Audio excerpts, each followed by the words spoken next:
Welcome back to Big Wade Wednesday, where we are putting the Wade in Wednesday. This week, we've got a great topic for you guys. We're going to pick Big Wade's brain on asking for forgiveness, something that every alcoholic and addict has trouble with, and I think we're going to get a lot of good stuff out of them. So, take it away.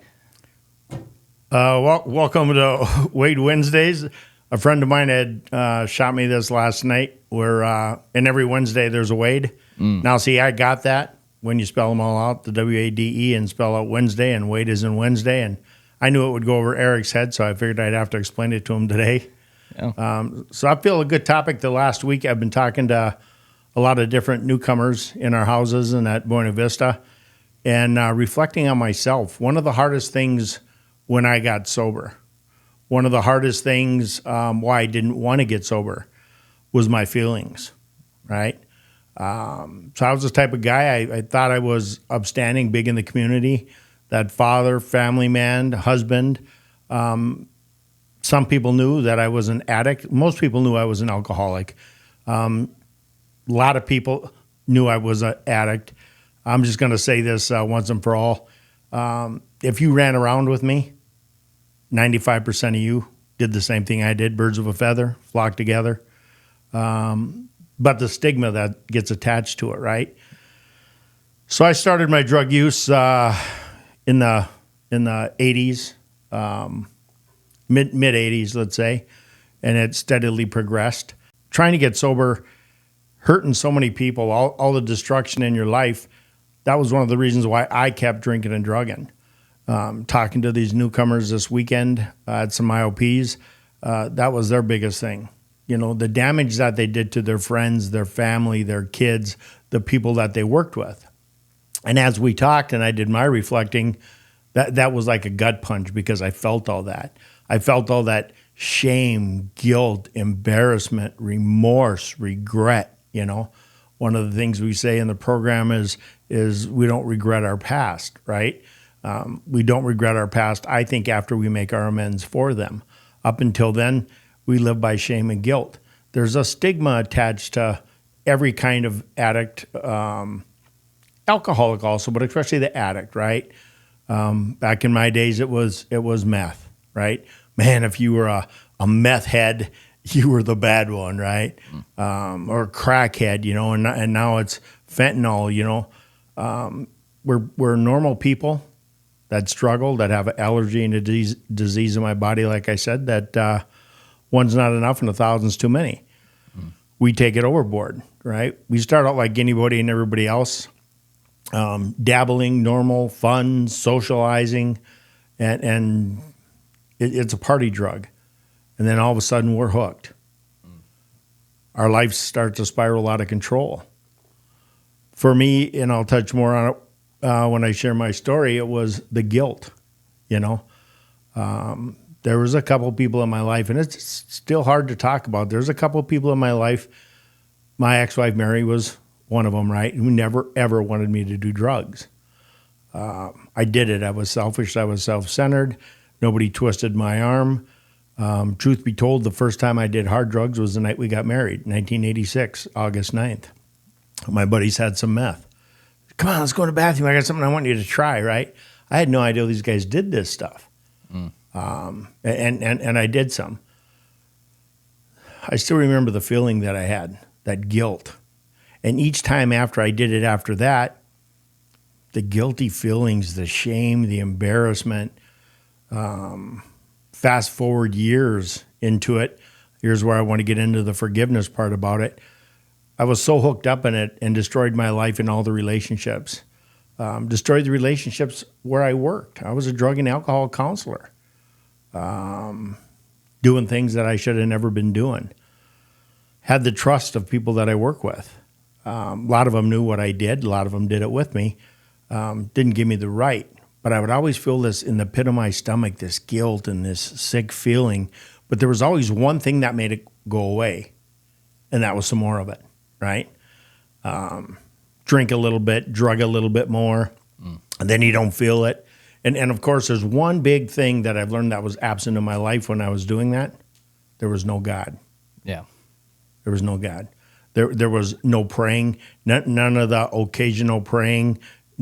Forget about the every night and every day type praying. There was no church involved, which to me is the religion part of it, but just God in himself. I was totally running on self-propel chaos, right? In the book, it talks about, one of my favorite readings, again, around page 82, 83, they talk about their tornado, right? There's a part that says, the guy comes up from the cellar and he says, "Look, Ma, ain't it grand? The wind stopped blowing." Right. I changed that to, "Look, Mary, ain't it grand? The wind stopped blowing." That was my ex-wife's name, right? Yeah. I was that tornado. I was the E5 or F5, whatever you want to call it. Category 5. Large and in charge. I was that guy, right? Hurricane Wade. That's it. And if she would have called me, if she'd have said, "You're just like a tornado," right? I'd have looked at her with my ego and I'd have said, "That's right, I'm a tornado." And they call me Mr. Twister, right?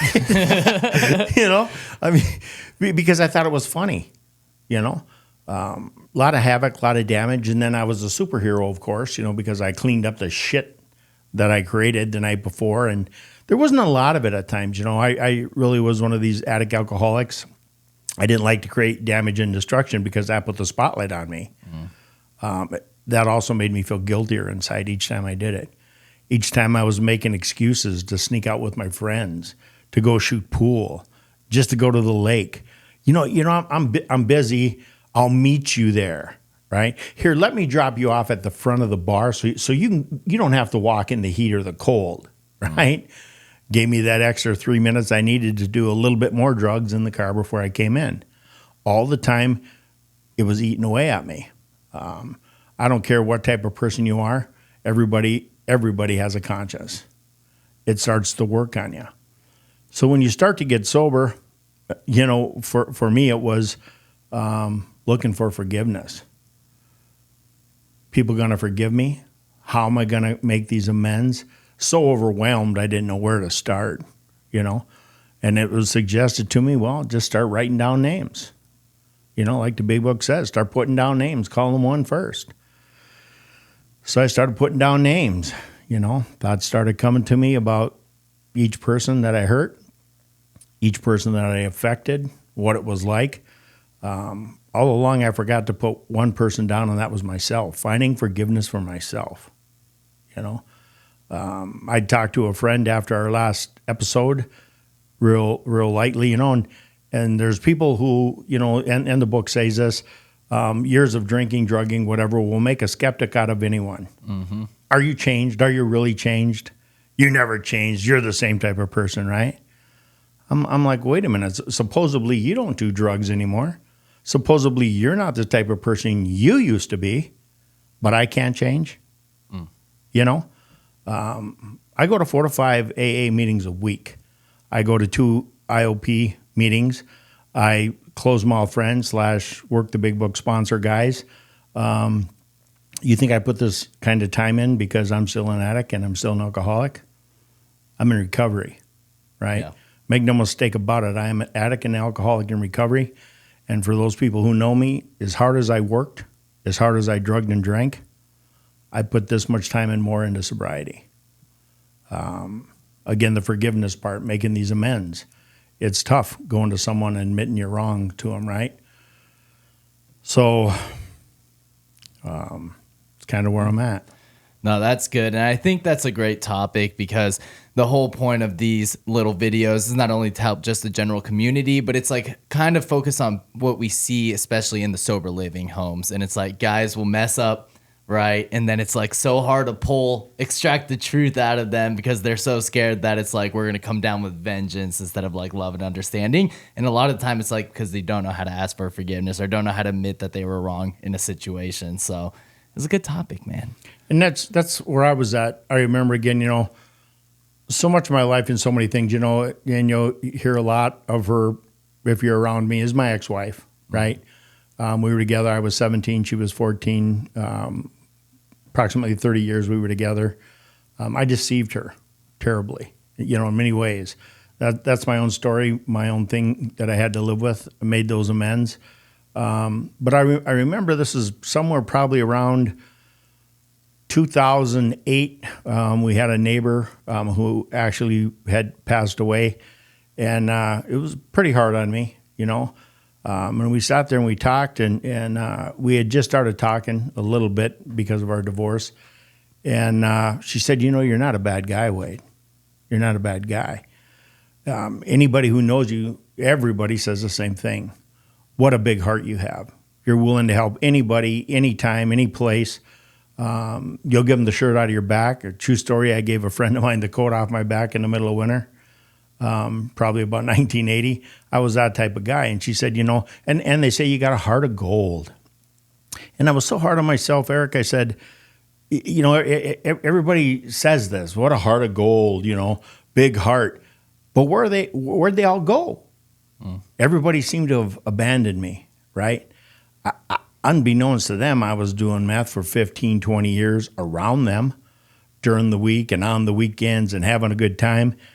And as soon as it came out that I was doing meth, there was a stigma attached to me. Now I'm a loser. I'm a bad family man. I'm a bad dad. I mean, just everything. And the addict alcoholic feels this, you know. You start to hear this stuff, and rightfully so, but you're not that bad a person. And so I was asking her, I said, you know, with this big heart of gold and all that, you know, nobody says nothing to me. And she was right. She said, you know, I mean, I had a large attitude, a big ego, you know. Finding out in sobriety, you know, your ego is not your amigo. It's not my friend, right? Right. I always thought we were best friends, you know.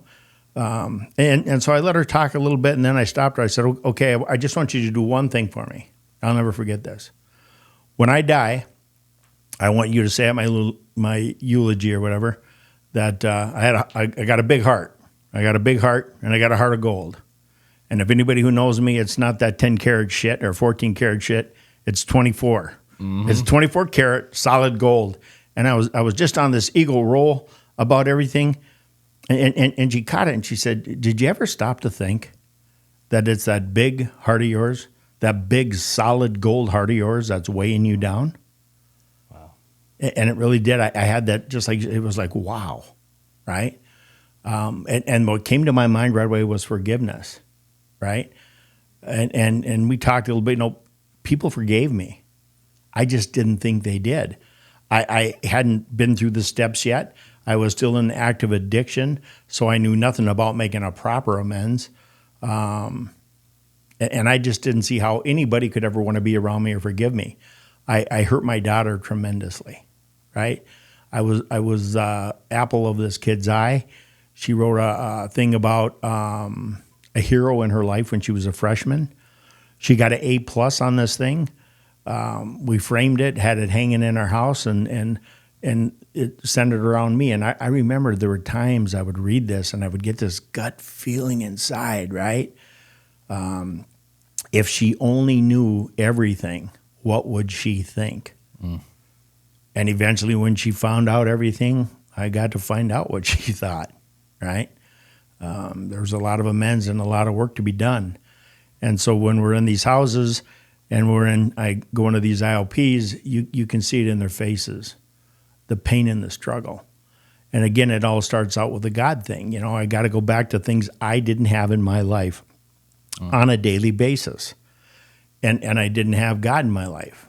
So we'll sit, and this last Saturday was very interesting. You know, there were two of them at IOP, and, you know, they wanted to know if this worked for the atheist. And I said, absolutely. We actually have a chapter dedicated to called We Agnostics, right? This can work, right?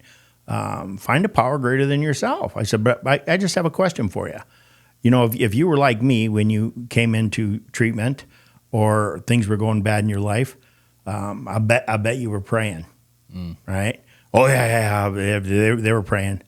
I said, well, can I ask who you're praying to if you didn't believe in God? And they're like, well, I said, no, so that's where you should pray. You know, the God of your understanding, finding a higher power, right?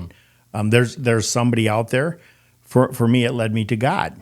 And once, you know, I had this God in my life, I understood more about forgiveness, right?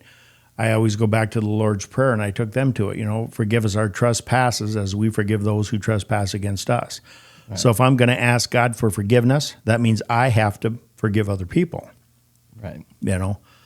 It doesn't mean they have to forgive me, right? When you make amends, I make my amends for myself, not for you. I had made amends to this one friend years back, and again, I was texting him here a week ago. He thinks I owe him amends for something totally unrelated, and I feel there's no part of it. So people will get mad at you. You didn't change. You're the same person. You're living a lie, right?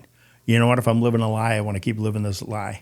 Right. Because before when I was running around with these guys, I was existing. Honestly, I was living a nightmare, just like they were, right? We got up to get high, to look for the next thing. That's all we did.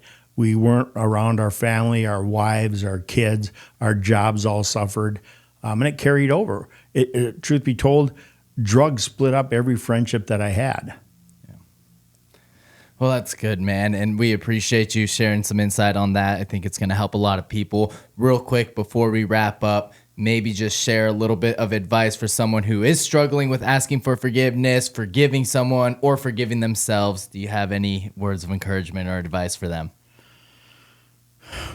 I would say stop and pray on it, right?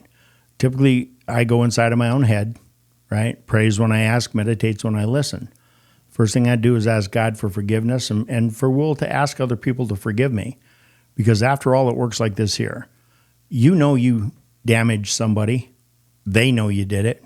And God knows you did it, right?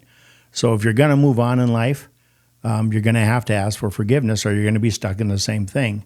Whether it's your kids or your spouse or your ex or whatever, you did the damage. Own your part of it. There is no, well, if you went to did this, I went to did that. And no. It's. I always start my amends with I'm sorry and why I'm sorry, and I spit it out and spell it out.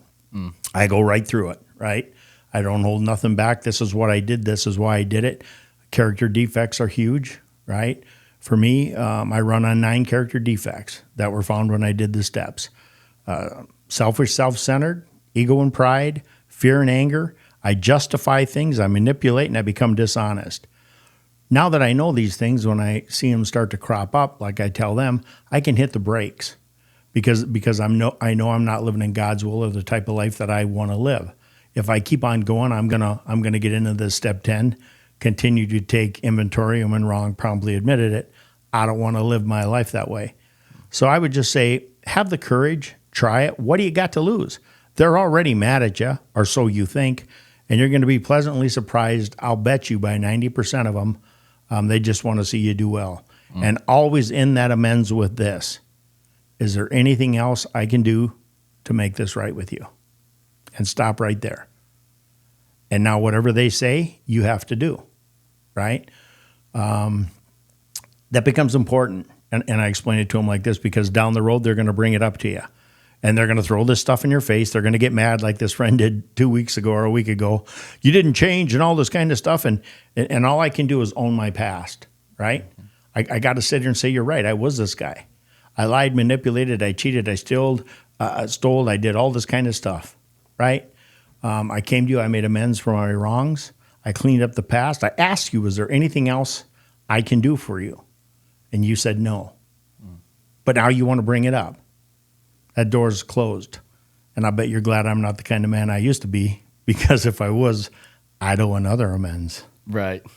Well, that was good. Thank you so much. Everyone watching, thank you. If you haven't already, subscribe to the Plugged In channel. We're doing weekly videos. You'll see some more stuff from Big Wade, Wade and myself, and a lot of different things with inside looks to our houses. A lot of exciting stuff coming up, so you're definitely going to want to be there for that. And yeah, thank you so much. Thank you, Eric. We'll see you next week.